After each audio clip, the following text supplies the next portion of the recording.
We'll be talking about a civic space. We are going into the next general elections, and we very well know, according to the Election Commission calendar, by 8th of February 2021, we should know who our next leaders are, who the president will be, who the parliamentarians will be, who the district chairpersons will actually be. But there is a lot that is happening, and the reason why today the Center for Constitutional Governance chose to speak about civic space is because of the reports that have come through and the events that have been covered in media that seem to depict a diminishing, civic space in the country. And this always goes even much harder during the political seasons and election peak, just like the season that we are in. The role of the police and security forces or armed forces is very, very critical in ensuring that it can either promote or trample upon, the civic space, and ensuring that engagement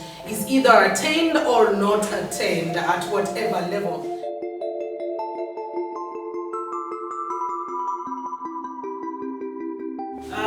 The civic space in Uganda, if anyone has been following what has been going on, they will know that our civic space is shrinking.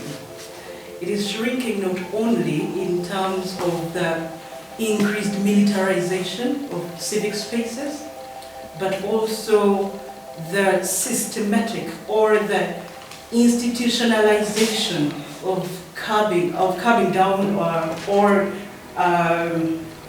pushing back against people's rights. The police does not have power to allow or disallow public meetings, because that was the major pronouncement of the Constitutional Court, both in repeal of Section 8 of Public Order Management Act and repeal of Section 32 of the Police Act. So then what remains to be seen is what is the role of police in keeping law and order, because that's their mandate as per the Constitution, keep law and order. So how do they keep law and order as people enjoy their rights to assemble, as people enjoy their rights to assembly and freedom of expression? And I hope we shall hear from Afande here on how they will keep law and order, knowing that they don't have power to stop public gatherings. I believe most of my colleagues here have actually put up some issues and also given some answers that are stopping some of those civic liberties to be expressed. It is basically, like they say, the laws that have been put up. In most cases, the police has no mandate in maybe amending such laws that always come up. Currently, we are talking about we're having an issue of the Public Health Act, which is something that we are following up very strictly. And in most cases, whenever we respond and of course make arrests and charge people holding the Public Health Act, people might assume we are actually using the other acts or the Public Order Management Act. But currently, most of our enforcement is based on the Public Health Act as amended by Parliament of recent, and we are doing our work. Basically, that is an issue that maybe people need to be educated more about. I would believe the justice system in the country works very well, and it is fair. We want to assume that. So if you're sued and you have a very good defense in a very good defense of the allegations, you win the case.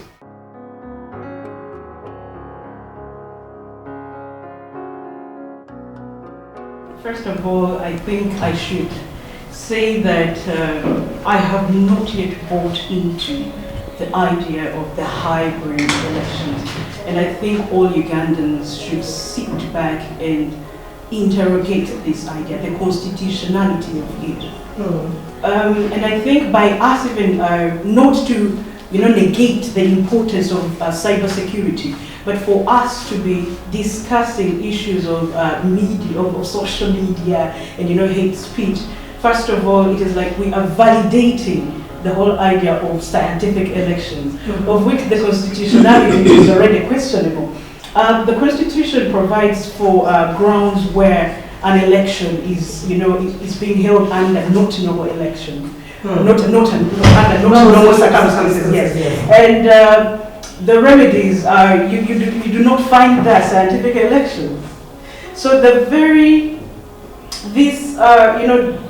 this proposition by Electoral Commission, I think first of all it's erroneous.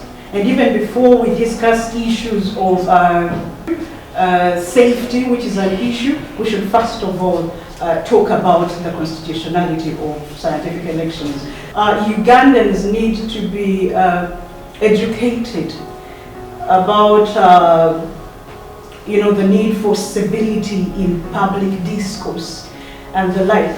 But then also we might need a law. I don't know if it's too late to propose that, but I believe that we need a comprehensive law to be able to provide guidelines on how to use social media. If you have been following the politics in the US, I guess you have seen how the Congress has called the big names which run social media to ask them about accountability. But as we are right now, we do not have those mechanisms in place to ensure that the people who use the internet are held to account. So I think going forward, we need strong mechanisms in place by government to be able to ensure that the people who use social media are protected from harassment. I think that's the major challenge we have in Uganda. The Data Privacy and Protection Act is a bit more progressive law, but it does not protect the owner of data. It does not, for example, seek informed consent where the state is in charge of citizens' data. For example, NIRA. NIRA can use data of the citizens for all government functions. But the law does not provide for informed consent. In case some of those things are being misused to publish false information, we've seen websites publishing false information about people. There are people now using this opportunity to bring in pictures that are also making the other party, let's assume that people are contesting for a position. Members of parliament are contesting for a position. The other party might want to damage this person using social media, and whenever there is evidence that this is false information, this is something that police needs to come in and investigate. We shall always come in and investigate because there are laws that have been put up there. Yes, like she says, some people might assume that their rights are being stepped on, but that is not a fact. You remember, we have someone complaining. We cannot just push ourselves forward and start investigating on something because maybe we assume this person is not happy with this thing and we are going to just investigate. Where people have, where some of our officers have gone astray and pushed themselves to investigate some matters without complaints, you have seen how these cases have ended.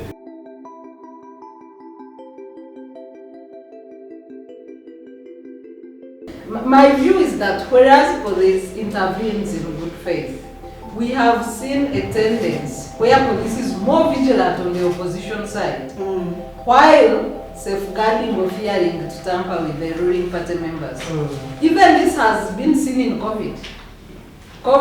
We have seen several ministers holding illegal gatherings, campaigns, and police is guarding them, police is just watching. But the opposition members will just lift immediately in bundle the pickups. Why the double treatment? Particularly it is evident that the elections in Uganda are characterized with violence. I do not expect issues where violence characterizes an election that police will not come in. That might not be an issue of police's making. You understand? And in the other aspect also, police must work hand in hand with the Electoral Commission. We are obligated to guard the electoral materials. We are obligated to make sure that we guard the polling stations.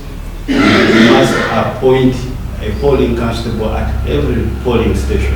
So that shows that police works hand in hand with the Electoral Commission during these elections. But also the aspect why police presence is seen during these elections, because the elections are just characterized with violence.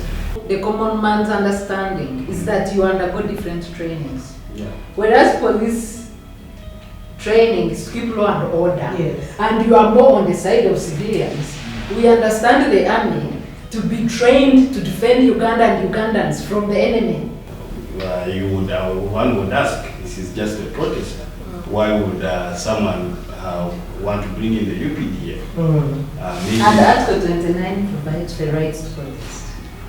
Yes, people do have rights to protest, but we have seen scenarios whereby people who don't want to be part of protests have been assaulted, properties have been destroyed.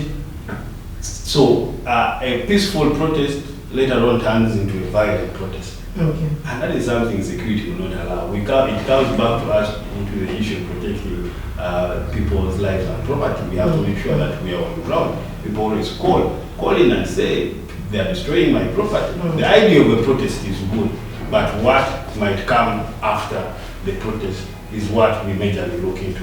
There's an article in the Constitution that empowers the Human Rights, Article 4, Human Rights Commission to conduct continuous civic education, including translating the Constitution into local languages and teaching it to the people. Even you can go to offices, government responsible offices, and you fail to trace a single copy of the Constitution. It is really disheartening. I know civil society tries to do civic education, continuous, and at this time we'll revert to voter education. But our efforts are supposed to be complementary.